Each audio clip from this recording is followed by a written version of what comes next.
Live from the world's capital markets, here are the latest financial headlines brought to you by News Factory. Hello and welcome to Wednesday's financial news. Stay with us for more market headlines. The dollar-yen pair dropped 0.3% in the last session.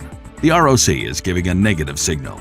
The Bitcoin-dollar pair dropped 0.8% in the last session. The Ultimate Oscillator is giving a positive signal. The gold gained 0.3% against the dollar in the last session. According to the stochastic RSI, we are in an overbought market.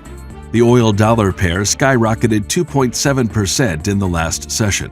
The stochastic RSI is giving a positive signal. Coming up, the choices from our chief analyst for today. Gold futures settled higher, stretching their streak of consecutive gains to a fourth session, as inflation concerns and interest rate expectations remained in focus. The euro held steady against the dollar, and most currency pairs were stuck as traders waited for U.S. inflation data later in the week and more speeches from central bank governors. Robinhood Markets now has 1.6 million people on the wait list for its cryptocurrency wallet, up from 1 million just a few weeks ago. Those were today's major economic events, and now moving on to world financial headlines.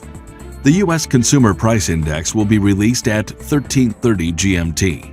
The U.S. Consumer Price Index Core at 13:30 GMT. Germany's Harmonized Index of Consumer Prices at 0700 GMT. Germany's 10-year bond auction will be released at 10:30 GMT. Japan's Producer Price Index at 2350 GMT. Japan's machine tool orders at 0600 GMT. We hope that you've enjoyed Wednesday's market outlook.